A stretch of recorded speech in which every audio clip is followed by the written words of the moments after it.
Right. Suppose I better introduce this. No. Right. Do it through the medium of dance. Medium of dance. We can add some I don't tapping actually sounds know. in afterwards. Right. Hello and welcome. I know, but I don't know what to call it.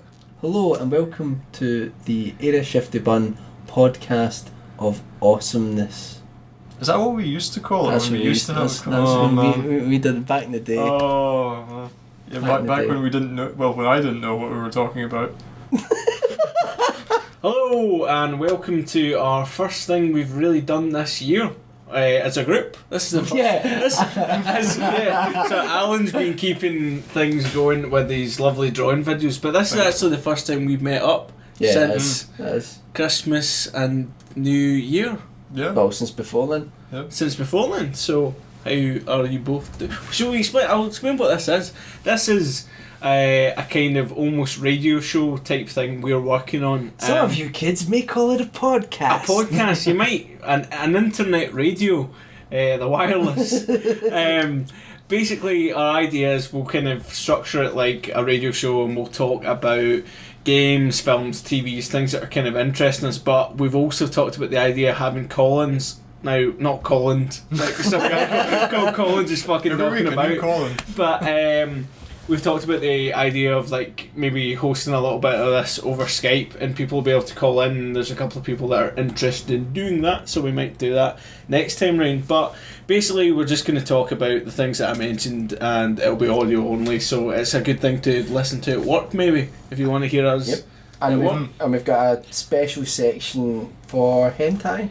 That's true. How would that work? We're gonna exactly? describe it. Something a mildly racist Japanese voice getting banged. I thought you were going into the sort of 50 Shades of Glasgow territory for a moment there. Jesus Christ. Oh my god. Well, No. Yeah, best to stay out of that territory. Do you know 50 Shades of Grey accounted for like 40% of every book sold in Britain last year? Mm.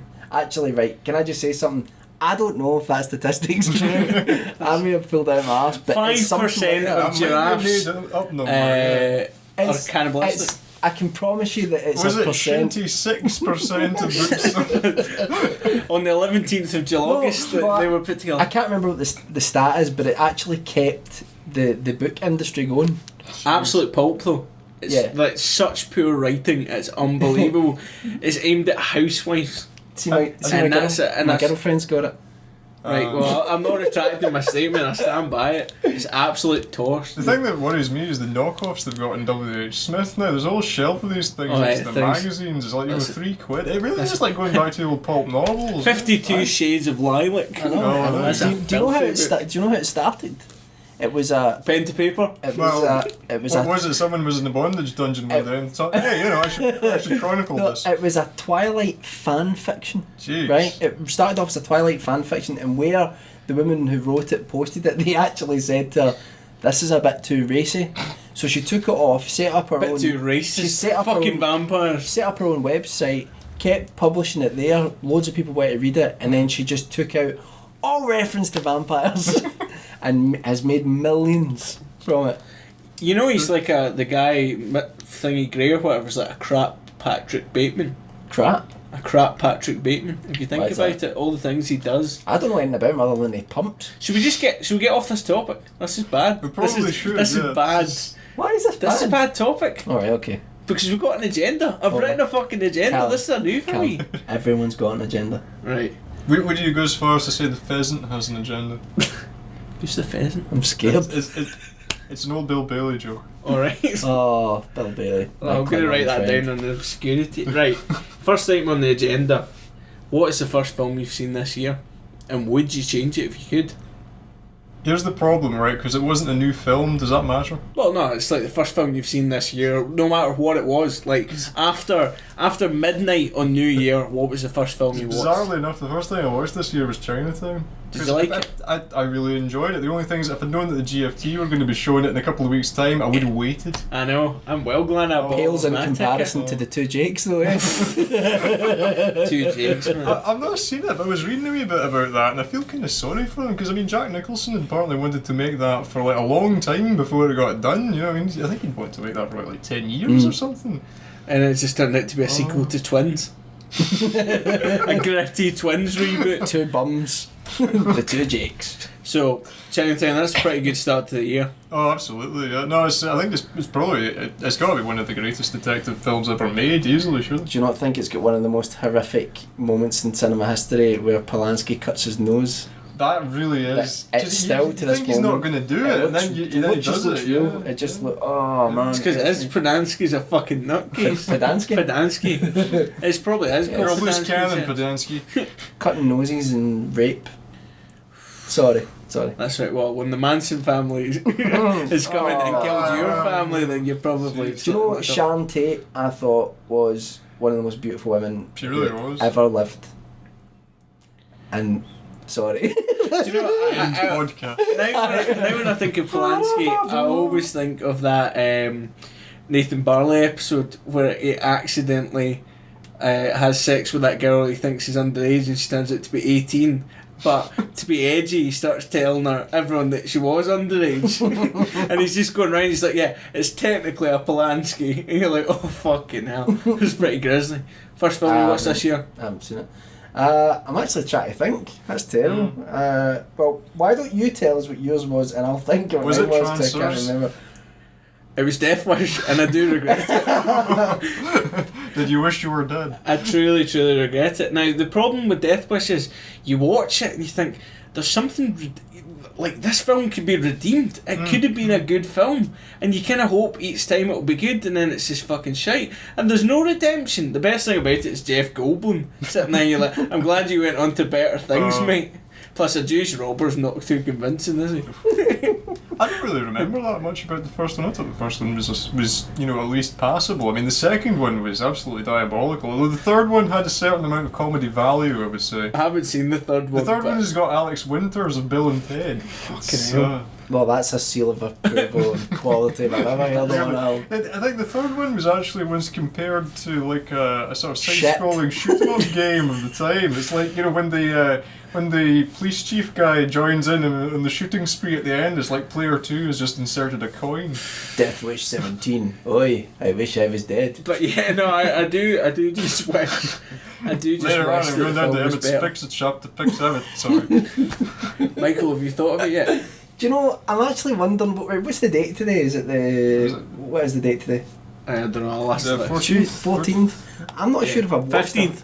That's really strange for me. I watch films all the time, and I don't know if I've watched a film this, but yeah, but Bullshit. I can tell you. 2 weeks in. Yeah, no, You've seriously, seen a film. seriously, I'm trying to. Oh no, wait, Oh, you you know watched- that I have because I watched. Actually, yeah, probably Stand By Me. Alright, I thought you wouldn't say it up. No, I well, don't. I watched Up for the first time just the other day, and I have to say it totally blew me away. I thought it was wonderful. Thought it was pretty much as good as Wall-E. Have you noticed a build up in estrogen since watching all those films? Well, I have a build up of estrogen right now, but it's more to do with just weight. Is it tangible? Is it spreadable? Are you into that point? It's certainly I can't believe it's not butter. It's certainly tangible. Someone was going on the other day about margarine, how bad it is for you, and it's like basically fucking plastic. Jeez.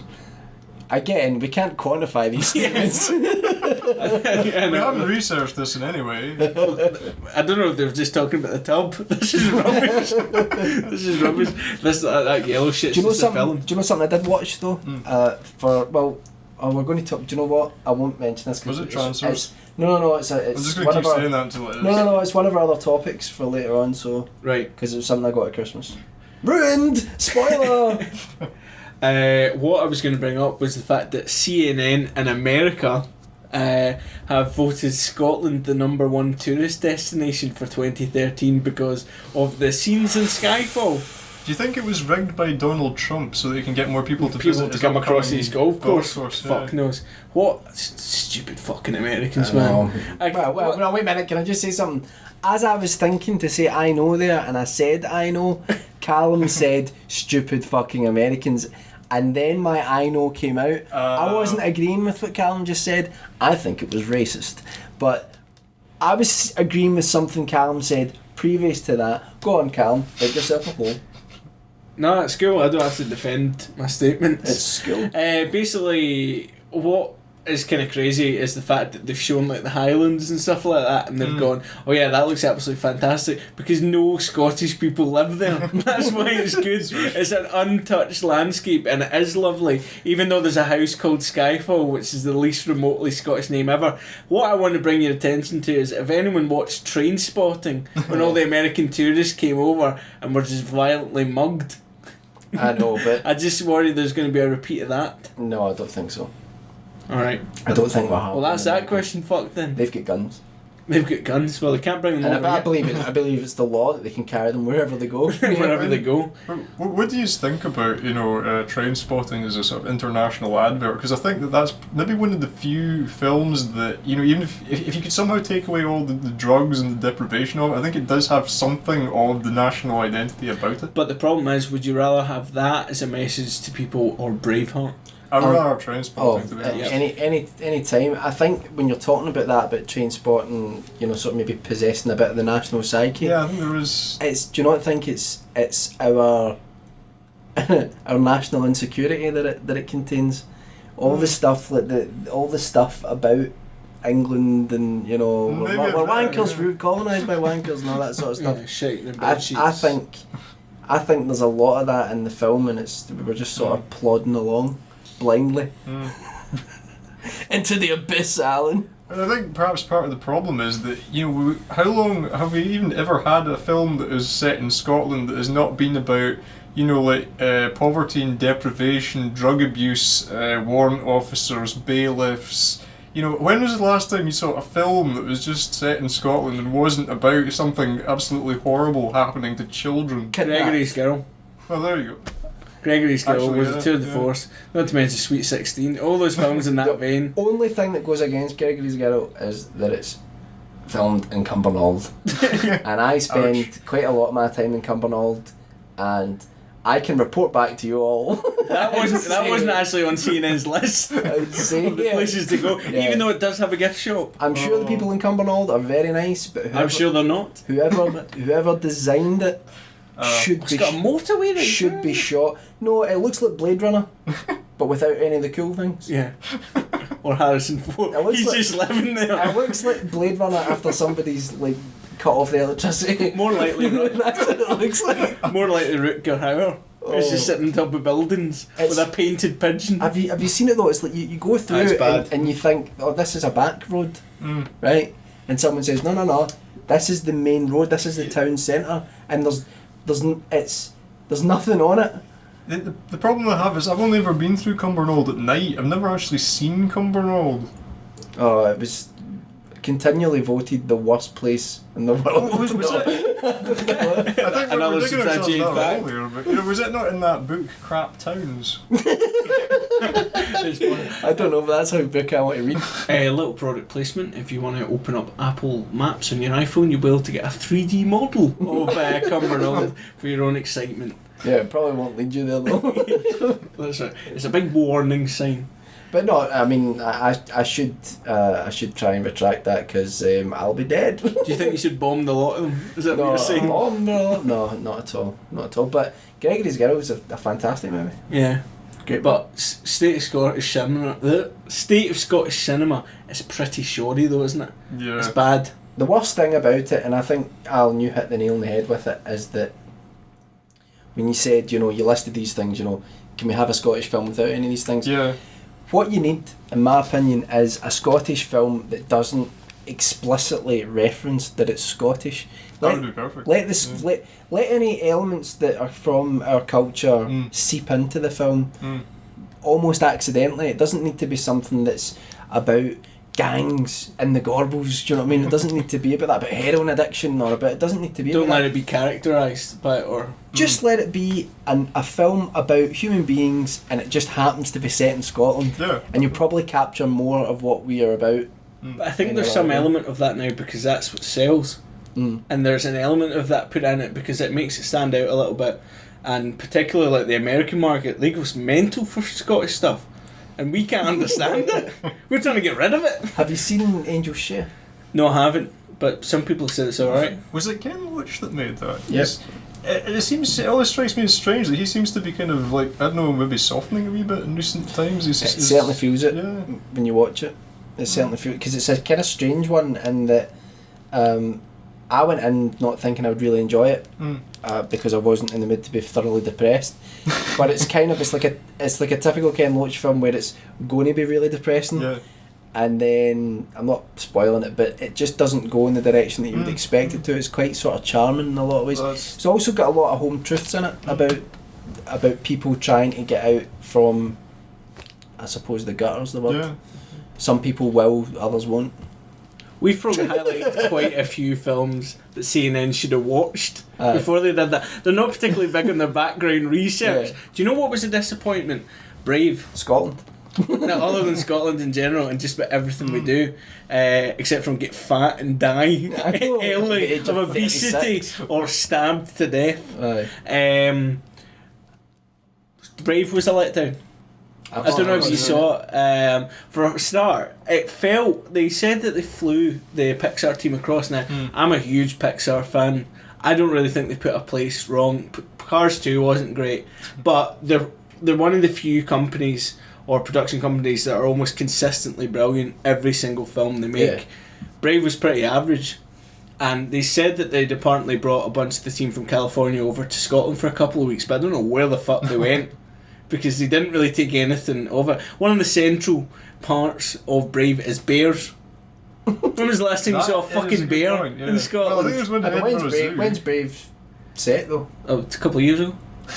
When is it set? Couple of hundred. Because like in the 18th century there was, or the 18th or 17th century there was still bears. Was there? Huh? Was that not a rumour perpetuated by... I think it was a Ruth Rendell novel. Was that not a rumour perpetuated by the English? No, there was... I was going to say, was it a rumour perpetuated by the Bear Marketing Board? Bears and wolves were hunted to extinction. Well, there was perhaps, right, but... it didn't feel particularly, and the thing about it was it didn't feel very Scottish. It kind of felt like an outsider's opinion of it, and I didn't think they knew how to handle the comedy, and they didn't know what they were working with, and I think they tried to put in a couple of Scottish jokes, but they didn't really work. I think they would have benefited from maybe having some Scottish writers over there and stuff, but I mean, they got the cast. They got Billy Connolly and that bird what was in Trainspotting. That's Conor McDonald's, yeah. But that's the thing, isn't it, though? It's like there always seems to be stock Scottish people for everything, and what really infuriates me is just we're so capable of so much more, but we just always seem to be rubbish. We always seem to, like, whenever, like, there's a programme on the BBC called River City. Oh God, and River Shitty. Aye, and it has to have. And I shouldn't say this because I actually have a friend who was in River City for quite a long time, but the acting is fucking atrocious, right? Yeah. It's every piece of intonation in their voices is just over exaggerated. Every sentence ends in a question, even if it's not a question.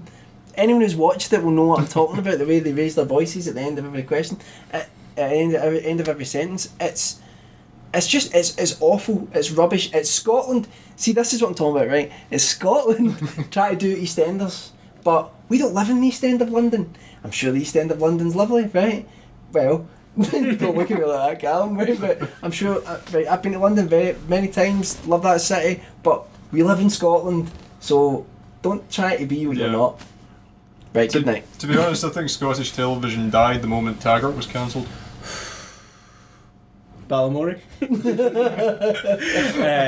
Yeah, no. Dr. Finlay. It's a pretty fucking sad state of affairs, Scottish film. I'm always curious as to whether, like, Taggart is shown in the States, because I mean, I know that it was really big in Europe for a while. I mean, I've seen clips of Taggart dubbed into French, and what, you know, I'm sure is something that did exist and was not just a bizarre fever dream. But what was it? Other fucker, Rebus. Well, he's really popular here, I think, you know, in Britain, but I'm seriously curious though. So, you know, like, if you're in the States and, you know, Taggart is on TV, leave us a comment. The only Taggart that they'll know is the sidekick In Beverly Hills Beverly Cop? Hills Cop. That's the only Taggart that they'll know. And every time I watch that film and somebody says Taggart, You really want it to be Mark McManus, don't piss you? myself laughing. And if you actually do happen to know Taggart, forget it because we just generalise you all. You know that in the same way as as Skippy the Kangaroo? Really? Yeah. Jesus. Mark McManus was in Skippy the Bush Kangaroo. Fuck. I just loved how Taggart would like walk into a place and just be, nobody move. There's been a murder. Jobby. Not humans. He can say anything, and it would sound Deadly There's serious. something brilliant about that. You know, it's like there's one. Is there not one where like one of the other cops comes out of like the back of some like butcher's shop or something, and it says like, "Sir, we found a finger," and Mark McManus is just like, "Oh, mammy, daddy." the only man that can say that and sound tough. Oh, What was I going to say? The Scots did done alright out of The Hobbit. Particularly Billy Connolly, considering they said it was a shit children's book that he would never read. ouch. They've obviously called him up, and the only reason he did it is because Peter Jackson's wife plays the banjo.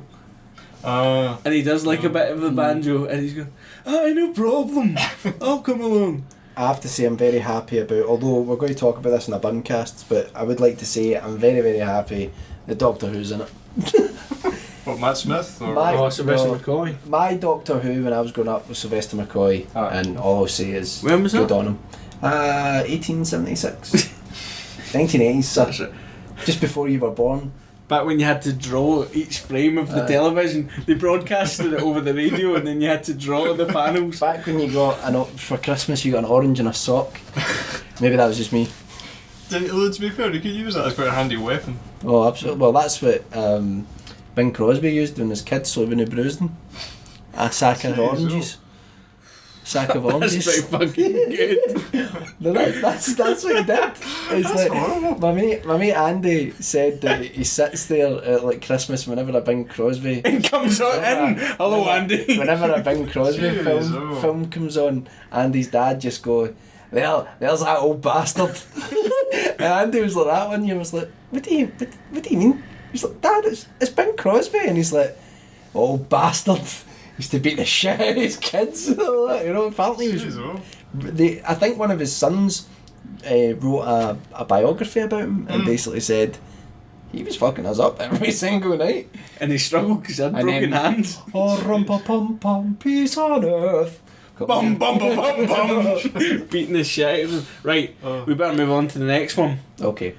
I saw The Great Escape at Christmas. We had a slight altercation not too long ago as to whether or not this was a Christmas film. Can I admit something?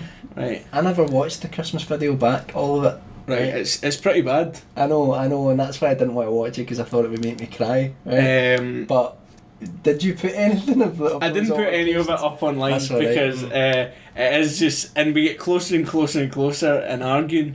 I like Pathos's observation that Terry the Terrapin was crying out for sanctuary. He always looks like that. I'm never convinced that's humane. Constantly trying. It's not humane. You're right. It's not humane. It's not humane. Putting listen, right. See if you were like me and you were caught up in the Teenage Mutant Ninja Turtles craze, or as we knew it here, Teenage Mutant. Did you Hero pour Turtles ooze craze. over him? You get now he's disabled. you go to the all the pet stores put out like all these terrapins. It was like With bandanas. It was like 50 pence for a terrapin. That's how much it cost. 50 pence for a terrapin. It was like, oh, it's just like Teenage Mutant Ninja Turtles. You get a couple of them. You don't know anything about them. You don't know how to look after them. They die. Eating them pizza. Brutal things happen because nobody knows how to take care of them, and the pet shops just tell you at the time, this is before the days of the internet, pet shops are just like, oh, it'll be fine, just put them in cold water and all that. And it took me years to figure out how to even look after my terrapin properly. I look after them, I love them, I've had them for 20 odd years, but it's not humane to have a terrapin in a tank. Which was that? Well, that's Leonardo. Look at his wee blue band round his head. It's just not humane. If I could put him in a river, I would, but he'd freeze to death. Okay, so if he was able This is getting grim. to kill the terrapin, he would. No, I love him. Do you know what's bad? Have you seen those things they're doing in China? The little nutrition sack things that you get that are key rings, and they put a little aquatic animal inside. They're like, you know, the aerial liquid tabs. Right. Like the washing machine tablets, Yeah. right?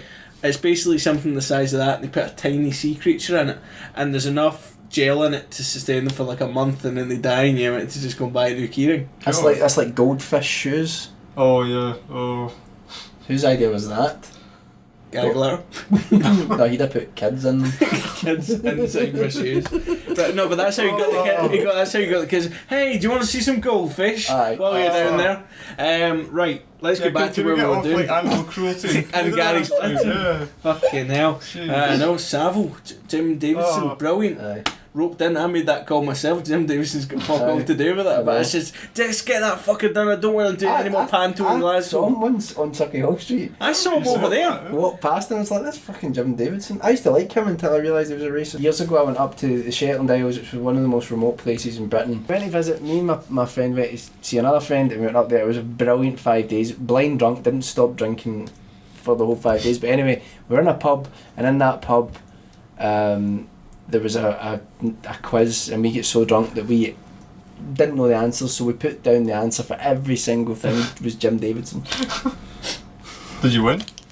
No, but the locals seemed to like it. I suppose we should go on to what did you get for Christmas? Not everything, but you guys wanted to bring up some games that you got for Christmas.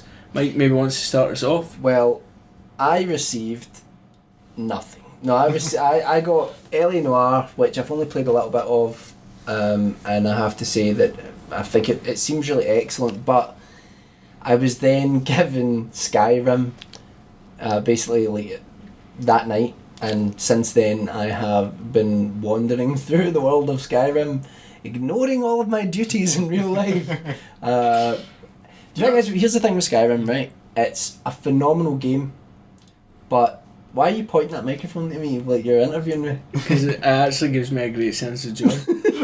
Because at any point I can take it away and rebut, and I can't. Back to you, Clark. But the thing is with Skyrim is that yes, it is like one of these games that you can sink like 400 hours into, and it's a wonderful experience.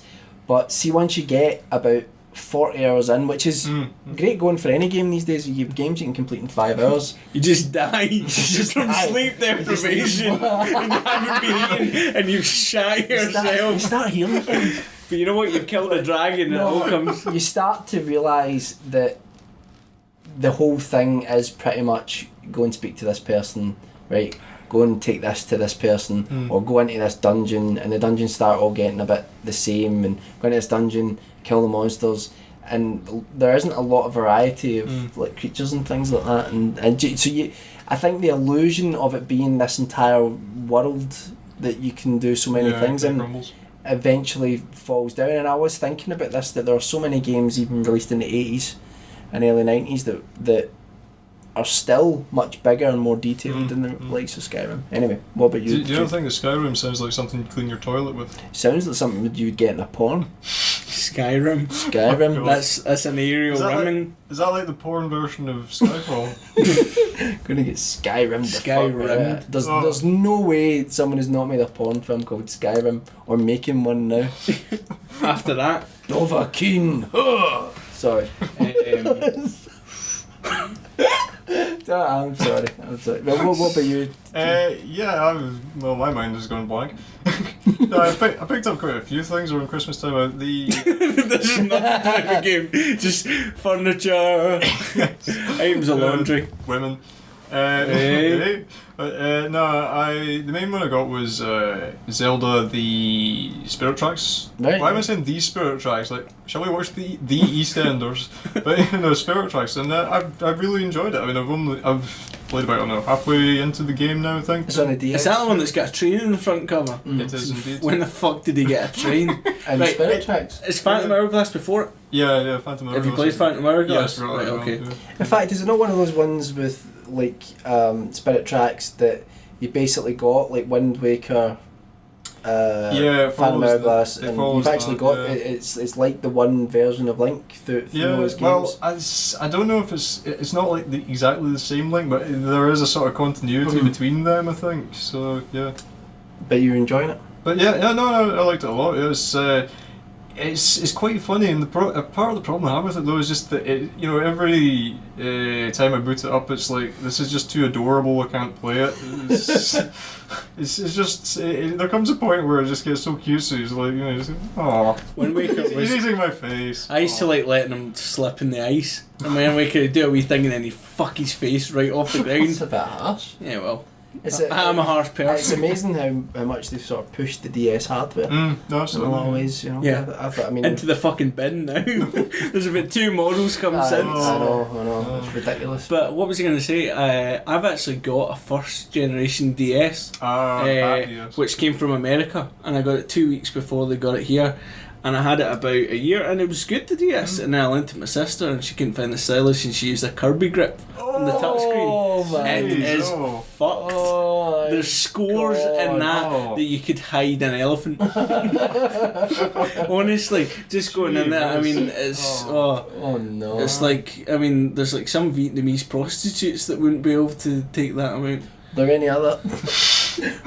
any other games you got? Kind of going from one extreme to the other, going from the Nintendo adorable 'em up to what I once saw described as a top-down fuck 'em up. Hotline Miami is perhaps one of the best little indie games that I've come across for quite a long time. It's very short, and there is a serious question over the kind of the morality of it all, because you do start to feel a little bad after a while, just because of the sheer level of violence involved in the game. But if you don't let that trouble you, it's incredibly playable. It's kind of an intense throwback to the old top-down GTA games, only a lot more so. It's a fucking belter of a is game. it? Yeah, I mean, you have to be in the right frame of mind to do it, because it's a brutal little game, but timing things to go, and you're actually see if you look back at yourself when you're doing it, you're like, get help, mate. Get help, because you're looking at something and you're going, right, if I can get through here, he's got a shotgun, I'll stab him, right? Get the shotgun, his friend will come, I'll shoot him with a shotgun, get through that door, and lickety split time, shoot the other guy in the balls, and that's the mission done. Lickety split. Lickety split. Shooting the balls. Is that the Lickety ultimate split. goal of that mission? You have to shoot Fernando in the bollocks. It's not even just that. You get to the point where you're thinking about it in so much detail. It's like, I'll shoot this guy, I'll slam the door in this other guy's face, I'll throw the shotgun at the next guy, and then I'll grab the samurai sword from the corner and cut the next 2 guys in half. Yeah. It sounds interesting. But what you're saying is, mental. if you're in the mood for playing Super Mario Galaxy, it's not really. Yeah, it's probably not the way to go. Although it does have the most incredible soundtrack as well. Does it? It's amazingly good, yeah. Bear in mind, video games make you go on shooting sprees, Oh. according yes. to the government. So maybe don't watch it if you've got a gun or plan to get a gun. Yeah. Otherwise, you will just shoot people. That's a fact. That's a fact. It's science. I've watched Bill O'Reilly. He said quite a lot of stuff on that. The man's knowledgeable on a lot of areas. Bill. And Bill O'Reilly says Listen. that if you play a video game, you will kill someone. Bill O'Reilly's also Not just in the game. Bill O'Reilly's also the guy that basically said the reason that he believes in God and doesn't throw himself in with scientific explanations for the universe is because, hey, you scientists can't figure out why the tides go in and out yet.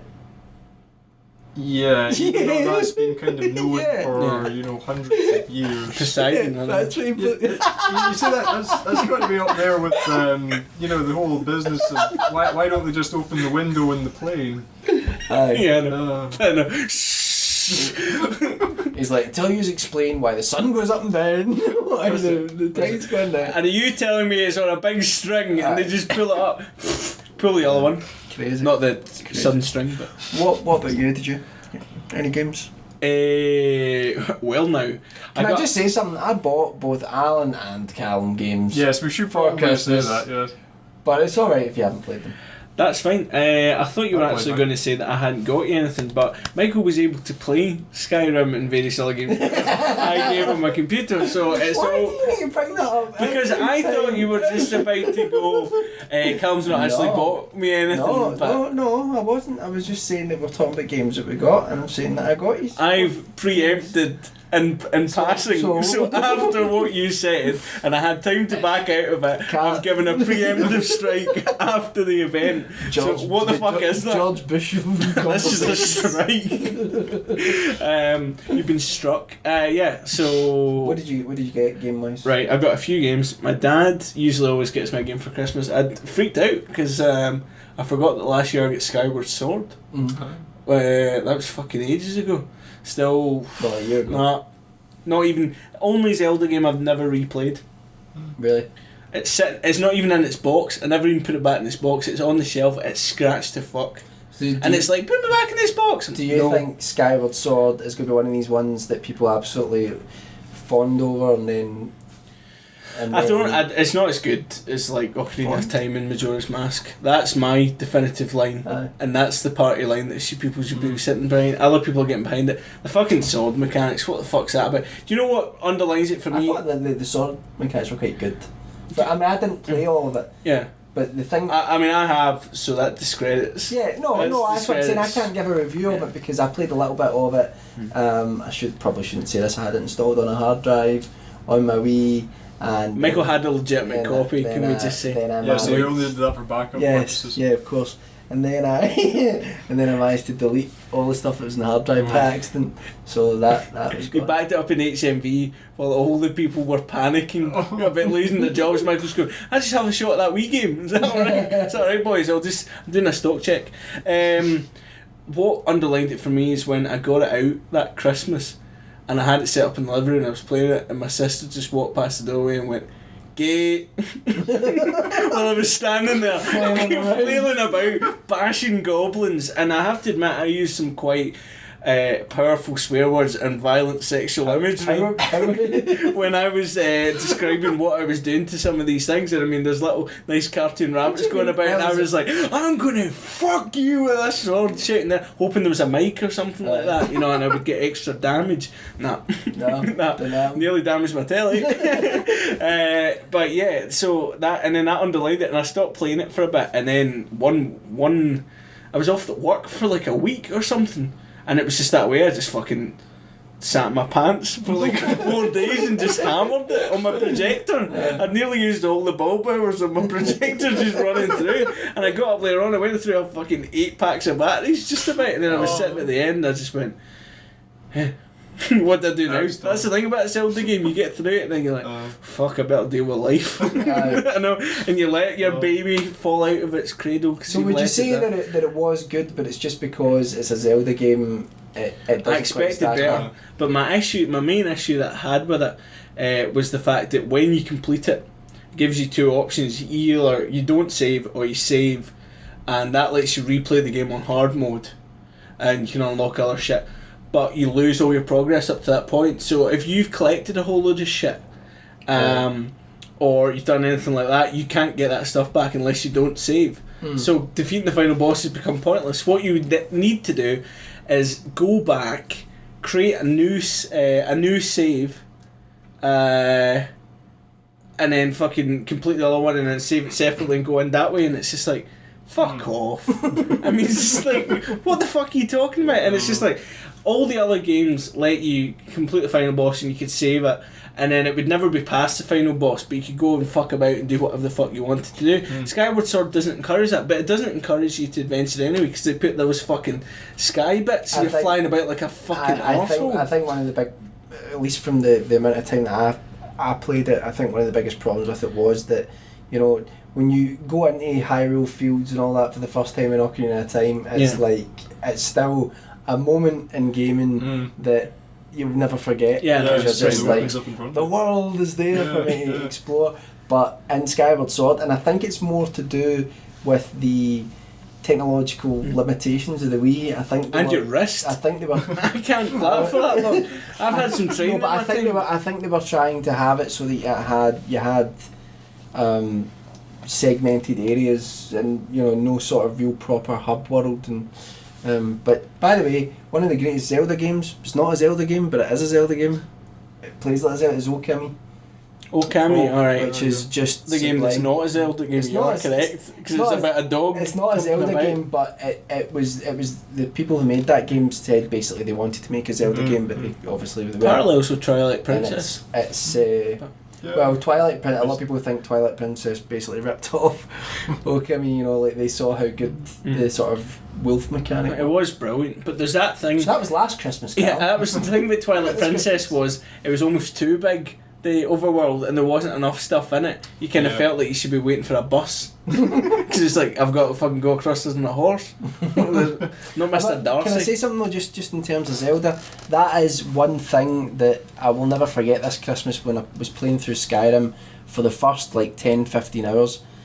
Like when I got a horse and was riding around it, it just made me remember like the majesty of playing Ocarina of Time. What, we've got a big grin on your face, what is I'm it? just imagining you arranging some pillows and straddling them in your bedroom. Mum, I'm going out. It could be some time.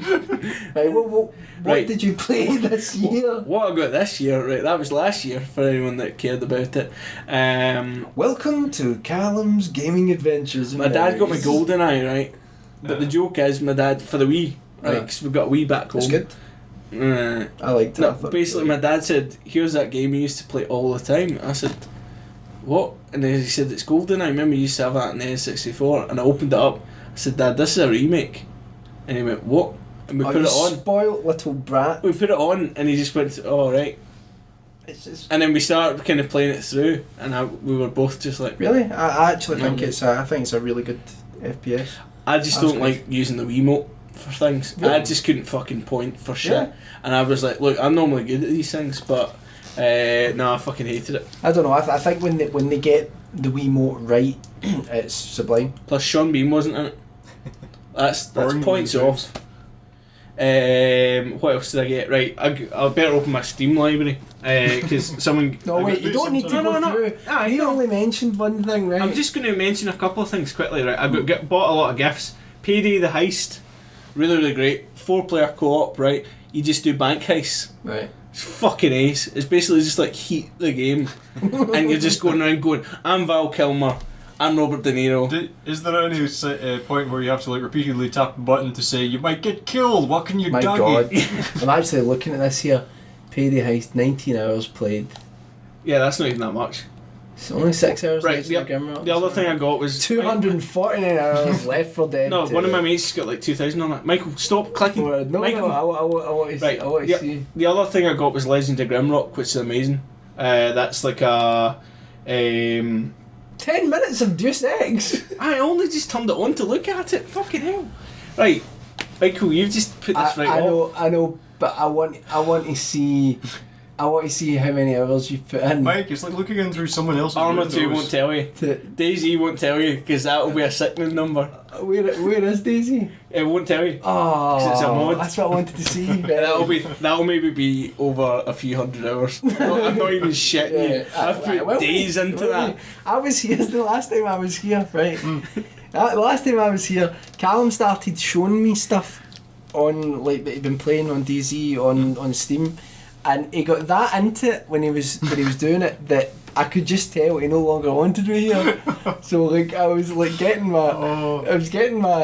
phoned a taxi and all that, and I was out in the hall at one point, and he's like, "Are you alright? Not out here?" And all that. And he came back in here to play the game. And all. It was so fucking wild. Yeah, it worked, didn't it? Right, all the games I got. Legend of Grimrock, brilliant. It's like, what did you say, Like Dungeon Dungeon Master? It's Master. basically like that. It's fucking ace. You kill Made by monsters and shit. Faster Than Light. What else did I get? Saints Row the Third. Someone gave me that. Fucking ace game. It's basically just like what Grand Theft Auto You is. were saying that, Alan, as well, weren't you? Isn't it anymore? I enjoyed it. Yeah, it does kind of pick up the ball that San Andreas left very much alone when it was replaced by GTA 4. So It's pretty fucking good. Also, Deus Ex Human Revolution, absolute peach of a game. If you're looking for something a little bit more than just a first-person shooter, absolute winner. I picked that up. Not actually played it yet, but yeah, I'm looking forward to it. Alan, play it. Which one? Deus Ex Human Revolution. Yeah, I've only played the original. The original was amazing. In fact, Absolute I'd say the original was probably one of the best games I've ever total played. welter. What else? Right, you don't need to go through all of them, alright? Right. That's enough. One last thing. Serious Sam, BF3. BFE edition. What does BFE actually stand Big, I big don't fucking emo. I don't know, but it's Yeah, basically he just the suggested it spiritual was- successor to Duke Nukem. It's fucking good. I think Yahtzee suggested it was big fucking a gun. I don't actually know what it means. We can check it. Right, we're not checking in the store. We're putting this away. Yeah, Putting this best to away. move on. So what about did you get any like DVDs for Christmas or anything? Well, like that? mostly they were anime. That's alright. It's okay. Tell us about it. It's not a secret wee world. It's okay. One day it'll be better. Does Santa have a foreign film section now? Actually, yeah, I got what did I get? I got Stray Dog, Akira Kurosawa. Oh, film. nice. But yeah, mostly it was anime. I finally decided to, because for many years I've avoided watching this thing called Bubblegum Crisis, because it used to be a really big thing, and I've always avoided it because I was afraid that it wouldn't have aged well, even though I kind of really like the soundtrack for it. So I finally decided to man up and get that. I also got a film called Venus Wars, which again is one of these sort of kitschy 80s sci-fi action kind of things that I think we will probably be looking at some point in double feature. Hurrah! So, I'm quite looking forward to seeing that. So, yeah. Unfortunately, I had to get both on Region 1 US copies because we don't get nothing in the UK. I got. Despite the best efforts of some in the industry, I should point out. Oh, you Sorry. had to get that in. Yeah. But I got 8.5 by Fellini. Oh God. Which I tried to watch that once. really? Oh, well, that's a shame, man. Because like I genuinely think it's about one of the greatest films I've ever seen. It. I will say this: I've only watched it once. I watched it, and again, I'm going to just sound like a pirate. Arr! I watched it online early last year, and I wanted to get a DVD of it for ages. Couldn't really pick it up. Managed to get it for Christmas, and I haven't sat down to watch it again yet. But I'm really looking forward to it. You didn't find the 8.5 too much for you? That's a good amount. Anyway, so as I was saying, thought it was really, really great. But what I did get, and this is what I was talking about earlier on, Erie, Indiana, the complete series God, on DVD. Right, Callum's looking at me through his young, naive eyes.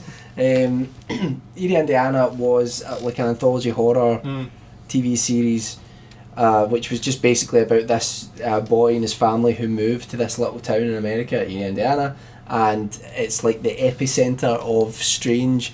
It's kind of almost a bit like, I suppose you would say, like, like the idea they had in Buffy the Vampire Slayer as well, but it's just really, really quirky. Every week there's a different sort of paranormal thing going on, a weird, strange thing going on, and he's always at the centre of trying to figure it out basically, and normally stop someone from doing something terrible. There are only like 20 episodes, but it's 20 odd episodes, but it's really, really great. So I got that, and I was delighted with it. I've only rewatched the first few episodes, but I'm really looking forward to getting. There'll be one episode of Mastermind that you're on, specialist subject, anthology horror. We don't actually have any questions for this. Have you got any other? No. I also got an apron. My girlfriend gave me an apron because I've been getting into cooking, and it's good. Does it have a humorous slogan in the No, it's a Superman apron. It's got the Superman emblem on it, so I was like, yeah, I like that. Every year, or every birthday, or Christmas, or any time he finds one, my dad gets me an Asian black film. Mass. An Asian film for various tasks. Basically, like either a Korean or a Chinese film, like a gangster film or something like that, right? Because one time I said I like Korean films, and now he's picked out. It's like, I bet you've never heard of this, and I was like, I don't think anyone's heard of it. I think he makes these films and brings them across. Just go check this out, right? So I got that. I can't even remember the title of it. It's through there, but I will watch it because I do enjoy them. I got Bob Marley the Story. That was, I think, a Poundland purchase from my sister, so that was good. Thanks very much. Wait a minute, is that what she got you? Bob Marley the Story. She got me something else. I can't What did she remember what it get is. you? We need to be having what did you get her? A set of Bob Marley headphones. Big, they're quite good. I think that's where we got those. Did they get you stoned? No, they That's don't. amazing. They're made from natural They're materials. smokable, Hemp. yes. Smoke your headphones, and Can't do that with Beats by Dr. I got her some other shit. I can't. I got her some other shit. Good shit though. Good shit. And I got a copy of Toy Story 3. Do you know I haven't seen it yet? I heard it's really good. Quite good. Have you seen the Korean remake of Better Tomorrow by any chance, Callum? Because I've heard it's not very good, but I'm slightly interested in the fact that it's Koreans remaking a Chinese film. Dad. Just call him up. I'll put it on the list. I hear there's some mental Korean version of Blade Runner knocking about as well. What? We must find this. I know. It's on top of the Samsung building. It's not. Not like Turkish. Kim Jong Il, they've replicated him. Indian Superman and Turkish Star Wars. No. Have you seen that shit? I know, it's fucking mental. My God. Oh. That's what do you think about the remake of Old Boy? Spike Lee. I hate Spike Lee. I really hate Spike Lee. Can I just say something again? I know you guys really like Old Boy. Oh, you're still not. But I watched some of it, and it was late at night, and I was really enjoying it. But I switched it off, and I haven't watched the rest of it. It's on Netflix, and I keep meaning to watch the rest of it. It's really good. Is it because you didn't like it, or is it just that you didn't have time? Cause No, I was just tired. I enjoyed that's it. fine. It's just because I remember someone, and I'll not name them, saying that they really kind of objected to one of the other films from Park Chan-wook in the same series. It was Sympathy for Lady Vengeance. Lady Vengeance, which is after. Yeah. I think Old Boy might be the last. I think Old Boy was the second one. Second one, and then Lady Vengeance last. The first one, Sympathy for Mr. Vengeance, which gave me a phobia of black market kidneys. I think we said give me a throbber. Sympathy for Lady Vengeance is brilliant as really well, liked it, and Sympathy for Mr. Vengeance is good, but not quite as good. But Old Boy is amazing. And the bit where he eats the don't ruin it for live Opticus. He had to Octopus. oh no, that's alright, it's unrelated. There's just a warning on my computer. Michael's pointed it out like data. You're all going to die. Fuck, you put me off. He's a Buddhist and a vegan. So he had to do a little prayer before he ate that. You could actually see him doing a little prayer and then he eats it. That must have been fucking heavy going. And they said, we can get like a dead one and stuff. He said, no, I've got to do it. Right? Jeez, and he ate a live octopus. Is he like a method actor? I think he is. Jeez. A maniac actor. He must have had some method to eating that. I've just seasoned it lightly. Can you imagine? Well, they do eat them live, so it's fucking mental. I mean, for him, I mean, I would. When you're fighting something, I think it's. There's a small statistical chance that when you eat like a squid or octopus, that the suckers and all that can get stuck in your throat. I thought you were going to say that, because it was fighting you, that there was a small statistical chance it would win. Technically a draw. Sometimes both lose, really. Sometimes you get the bar, sometimes the bar. Sam Neill. We really should. Sam Elliott, fucking hell. We really should kick on with this because that's us done an hour now. Yeah. Upcoming films of 2013. Yes. Most excited one for me so far, Django Unchained. You're the same, Alan? I'm quite keen for Django. The thing that worries me slightly is I've heard a lot of people saying that it's too long. Nearly 3 hours. He wanted it longer. Really? Yep. The thing is with Tarantino is I do feel he's a little bit off his rocker. Did you see that interview? Which one? I am shutting your butt down. He said, who says that? He was doing what's that guy from Channel 4? Graham the Norton. kind of, is he Indian? I don't know if he's Is he Indian. Indian? I don't want to say Graham that. Norton's not Indian. I don't want to say that. I can't remember. He's What does he do? I nearly said Benjamin Netanyahu. I don't know why. His name is not Benjamin There's nothing Netanyahu. better than a white guy trying to not be racist. Yeah, no. I get caught in podcasts all the time trying not to be. It's not that you're racist. It's that you're just trying not to appear racist. Yeah. It's like being on Question Time and you're trying to use every possible way of describing the audience member without their Yeah. Absolutely. Well, I tell you what, I'm really looking forward to. I wasn't looking forward to the Man of Steel, and then I saw the second trailer, and that made me go, "Yep, that's going to be good." Can I just bring it back? It's Krishna Guru Murthy. Krishnan, not Krishna. Krishnan Guru Murthy. Is that the newsreader guy? Yeah. Yes. Oh, right, Not Benjamin Netanyahu. if you said the Channel 4 newsreader guy, I would probably have known. Basically, oh sorry. Does he go mental? Yeah, he does. Basically, what he did was he asked him what he thought the relation of violence to film was, and Tarantino kept saying, "I've been on record saying this before. I've been on record saying this before. You're not going to get a little piece out of me for your television show. I'm here to publicise my film. That's it. Blah blah blah. I'm shutting your butt down." Jeez. And he was just looking at himself to go. And then at the end, he did this really smiling thing. We went, Quentin Tarantino, thanks, because he was like, "This is fucking dynamite, you crackpot." What's happened to his hair? It looks like the octopus from Old Boy has found a new home. Can I just say, worth a Google, the Quentin Tarantino sex scandal. I've read a little bit about it. Brilliant, right. Basically, there was a girl he met at a party, right? And he's kind of well documented as having a feet fetish, right? And she's got like Polaroid pictures of everything. He's got a Polaroid booth in his house, and basically, should that not be a myth coming from the Pulp Fiction sort of conversation about foot massages and all that? No. It's like well documented. Yeah. He's actually come out and said, "Yeah, I'm fucking I fuck feet. I'm well into feet. It's I feel good. I'm gonna fuck the shit out of your feet." But basically, he's got he did this thing, and he said to this girl, "Do you want to come back?" And she was like, "Fuck it, might as well." He's Quentin Tarantino, just for a laugh. And then basically he just said, "Can you just take your shoes off?" And she took her shoes off and said, "Can I just jack off over your feet, and then you just leave?" And she was like, "Alright." What a waste. And then he just did that, and he was like, "Thanks very much." I don't know if that's exactly how it went. Whatever floats your boat. Worth a read. Whatever floats your boat. Pretty hilarious. Whatever floats your boat. True. I like to do that. Buoyancy. No, I don't really, but I'm just saying on your own feet. I thought and then clap them together to get the sound. I thought there was some sort of like somebody accused them of harassment or something like that. Oh, most likely. Feet harassment. Outside Uma Thurman. Feet harassment. I was never actually in a relationship with him. He just followed me around. Footwalker. Harassment. Keeps going around sniffing people's shoes. You got any return shoes? Just standing there, just going. As I was saying, I'm really looking forward to. But Man of Steel, I'm curious about it. I wasn't confident because it's Zack Snyder. I know that sounds terrible.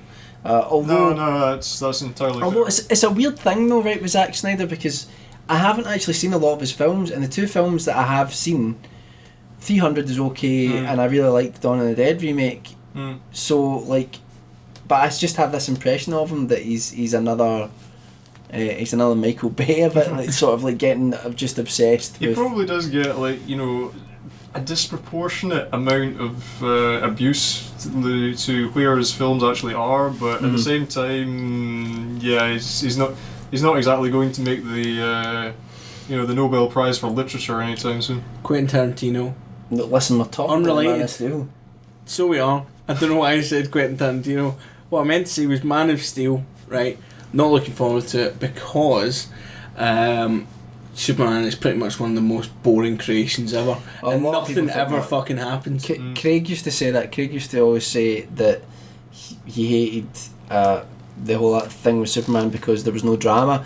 I disagree with that in terms of, I think I've always said this. See, with Superman, the biggest thing with drama with Superman is the fact that he can hear every single cry for help around the world, and he's got to make a decision about helping one person usually Lois Lane over all the others, right? And that should be explored, because that's a terrible burden on someone. But at the same time, it's also Superman, so people want to keep it light to a degree. That's one of the things that annoys me with Superman Returns. Comes back after 5 years to Earth. First thing he does, stop a bank robbery. Yeah, fair enough. You know. I'm quite curious to read that. Is it Red Sun? It's called, the one where very good. Comes down and lands in Russia instead. Yeah. And it actually turns out that Vladimir Putin, he turns into Vladimir Putin later on. It turns out Vladimir Putin is actually Superman. That makes sense. It's absolutely brilliant. He's Did you see him meeting Gerard Depardieu? He's basically said, because Gerard Depardieu has been told that he'll have to pay 75% tax in France, and his old pal Putin said, "Come over to Russia, flat rate of 13%. Jesus. Did he say, in Soviet Russia, tax pays you? Well, the thing is, like, Gerard Depardieu is actually like quite good pals with Putin. They're always knocking about. It's kind of like the Lightly lads. Can you imagine that as a show? Putin and Depardieu. Anyway, another film that I'm looking forward to is Star Trek Into Darkness. I hate the name. Starring Sherlock Holmes. I think the name is Benedict Cumberbatch. I think the name of the film is a bit. It's like, you know, Star Trek's always quite light in tone. Well, not always, but it is quite often light in tone. So it's Into Darkness. It's like, no, it's a bit lame. But I have to say, here's the thing. Trailer looks great. And I really enjoyed the last one, but it's still not entirely Star Trek to me because it doesn't have the sort of moral exploration of society, basically, which is what they normally do. Do you think the title will change? Right, because you know how it's Star Trek, now it's Star Trek Into Darkness. Do you think the third one will be Star Trek Into Darkness and then back into the light? There were rumours that I saw today that, because you know everybody's been saying, they think Benedict Cumberbatch is somehow is Khan. And there are rumours now that, because he's officially been called John Harris, and there are people now saying that they think it's like part of a sort of two-picture sort of story arc where he's trying to bring Khan back for the third film. They're just trying to put into Khan wherever possible. If you follow Star Trek, you know that at this point in time, Khan's out floating through space in cryogenic suspension, you know. But anyway, I don't know. But I'm looking forward to it. What about you, Alan? Are there any films you're looking forward to? Well, you know, I have to say, I'm quite up for The Last Stand with Big yes. Arnie. I didn't realise it was going to be a comedy. I only saw the trailer quite recently. I thought it was going to be so stone cold serious, and then I saw the trailer and it's like, you know, Johnny Knoxville. The thing is, Johnny Knoxville is in every single one of these films though, he's the fucking sidekick. Yeah. That's the only thing that annoys me. Worst poster ever. Not actually seen it. It's so bad. Have you seen it? But do you know what it made me think of? The guy that directed Approaching Death when you see Good, the Bad and the Weird. Oh. Right? Oh, yeah. And remember that the guy that plays the Weird in that wears the kind of flight hat and the goggles and stuff like that, and they seem to have transferred that to Johnny Knoxville character. So I don't know if that's a nod to his previous film, but Good, the Bad and the Weird is a brilliant film. It's worth a view, and it definitely says to me that the guy's got the directing chops to do an acting film. The director's a good director, so like I'm really looking forward to it. I'm looking forward to the fact that it's the type of Arnie film, to me it looks like, that I wanted to see him do when he came back, because because it's totally acknowledging that he's older. Yeah. That would have been the worst thing. Like Terminator 3 straddled that line where they were like pretending like he was Arnie circa 1989. Yeah, it's not he wasn't. No. You're looking forward to it? Oh, very much so. No, I mean it's I'm cautiously optimistic for it, I would say. What about him doing Conan? I'm happy with that. If it's him as the king. You know, because you always see him on that throne at the end of Conan the Destroyer, and it's like, you know, after he's heard the lamentation of the woman. The lamentation of the woman. No more lamentation of the women. Just sit there. The lamination of the woman. He's got the world's giant laminator. There's nothing else to do. Is there anything else that's looking forward to? Could be. I know you agreed about. Well, the trinity of big movie action stars is coming back. There's a Bruce Willis film, a big Sylvester Stallone film, and a big Arnie film. Now, the one thing I have to say is they're bringing out Die Hard again on Valentine's Day, which I think they did with the last one. What I think's getting a little bit silly now is what they keep bringing John McClane back into. Right, because the only ones that make sense for me, the first film makes sense, right, and it's fucking brilliant, and the third one makes sense because it's Hans Gruber's brother coming back to get him. I think the second one's a little bit too far-fetched because it's like, how fucking unlucky is this guy? There's some really good things in the second one though. Oh yeah, no, I'm not saying there isn't, but there's definitely that thing where I think that they're just kind of cashing in a little bit too much. No, my problem with the whole thing is that, and it's the same thing that Kevin Smith said, there's two Bruce Willises. There's Bruce Willis of Die Hard and Moonlighting before that. Yeah, he's totally changed. And then there's Bruce Willis post Sixth Sense, where he's like this, where he's trying to be very quiet and serious and all that. And the whole point is that's fine, but don't do that when you're playing John McClane, because John McClane is a wise ass That's who he is. He'd be a wise ass when he's 60. You know, he was a wise ass when he was 25, Yeah, it's his character, 30. yeah. That's who he is. Don't try and play him. It's the problem that you see. It's like John Landis talked about this with Beverly Hills Cop 3. John Landis was trying to get a good directing gig. Beverly Hills Cop 3 was given to him, and he was like, well, the script was awful. He'd read the script for Beverly Hills Cop 1 before it had been given to Eddie Murphy, and he said he read it. It was awful, but Eddie Murphy made it funny. They made it funny while they were making it, because it wasn't a comedy. It was actually just like a thriller. I wouldn't know that. But the thing is, so he was like, well, we'll do that. So then Eddie Murphy comes in to do Beverly Hills Cop 3. Bear in mind, John Landis has done Coming to America with him before. So he's like, we'll make it funny, we'll just do shtick, we'll come up with stuff. No helicopters. No, that's you've been sitting there with your microphone. I knew you were trying to say something. Anyway, and as soon as he started saying to like Eddie Murphy, why don't you try this? Why don't you try this? Why don't you try that? And Eddie Murphy was just like, no, I don't do anything that makes me look silly now. I'm a serious actor.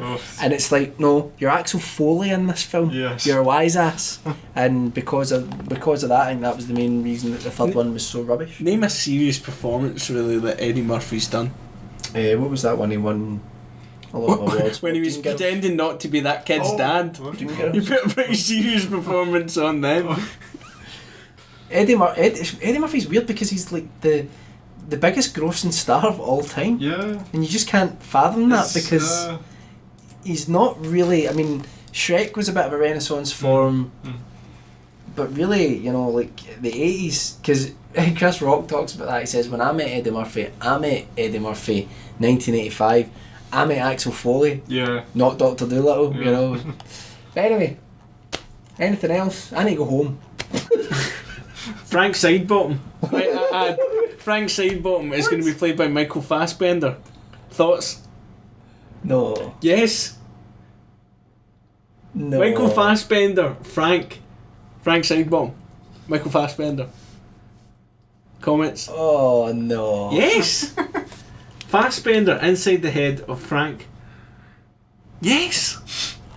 Right, you should say that this is. That was a character from British television in the early 90s. Frank Sidebottom, and he'd wear the. No, you don't know that. Oh, you're better for not knowing it. Anyway. Can I just make a quick comment? Have you seen the trailer for Pacific Rim? Yes. That looks fucking good. See that bit where he's about to punch the monster into the thing, and then he's got a fucking rocket in his arm, and you're like, yes! I'm going to disagree.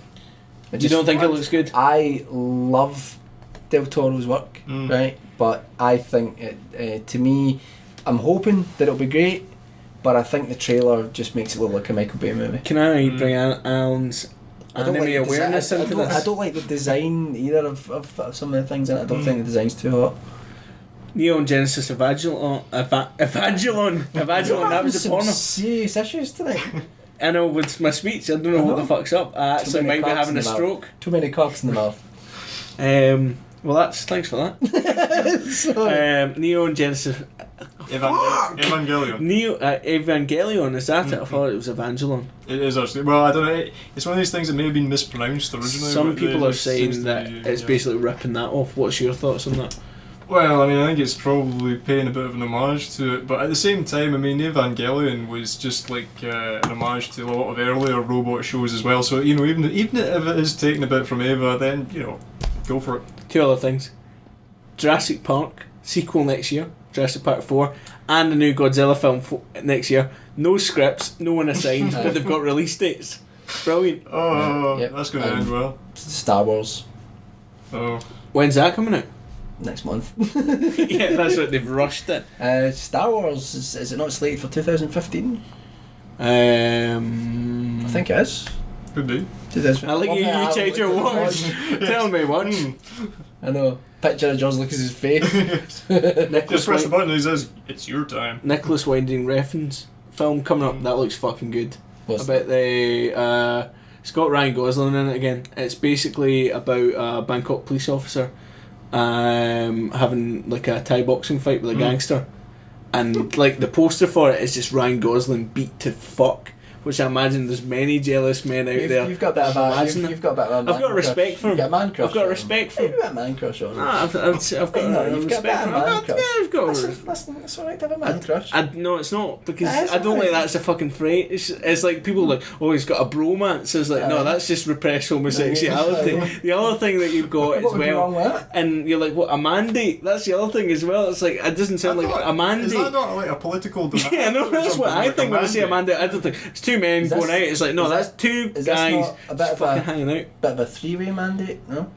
No, this is a recording session. Is it? Oh, right. Okay, we're cutting a groove. This is recorded to vinyl. Just hanging about with my friends. So that's been interesting. Yes. A new format. We've created so many new shows. Oh, God. Now we need to really finish some of them. I suppose the Cowboy Bebop one's probably got the top of the agenda. To be fair, about 10 of our shows are all pretty much the same thing. Pretty much, just in a new format. It's us talking like we're sitting in a films. different location. I like to think I've injected a little bit of my ADHD into the channel, and the fact that we've changed video all the time. He's basically doing the same thing, but he's doing it in a different way. Otherwise, I'll just go, yeah, I'm not involved in that. I'm not doing that anymore. That's why I'm not in double feature anymore. I think it's a Tim Pop production. Ouch. It's harsh, Alan. Oh, and it's harsh, because obviously Mike Rance, the man that is, obviously isn't the weak link in that. No. Neither of us are weak link, but there is a weak link in this It's room. strong. It's no me and it's no Alan. But yeah, if you're looking to get involved in a phone-in session to be involved in the next radio station, Or just a session. let us know. Yeah, Is it session 9? or session. Yeah, we'll make a Skype or something. You can all fucking call it. Right. Skype is just internet is, and we'll do this. We'll give you the details. If anyone's interested, we'll give you the Right details. to is Areashiftybun, Scotland. Free post, Blue Peter appeal. Just fucking wind this up. Just what? Michael, that's a solid belly. I know I've got a big belly, of course. No, but it's solid. I know that I've got abs under. If you actually got like legitimate starvation, you know how that way with the belly's underneath the layers and layers of fat, it's Snickers bars. I've got quite strong stomach muscle. Quite a strong stomach muscle, like an Indian travelling. Do you know why? Why? Because I hold my gut in all the time. So see if I lose the weight. You look like Mr. Darcy. My gut is going to be disproportionate. It's going to be like people's biceps. Right, let's round that shit up. On you go. See you. We'll be back again soon. Aye. Hope you liked it. If you don't, well, If you don't see you're it, not paying for it, so. Bye. Bye. Oh, fucking hell.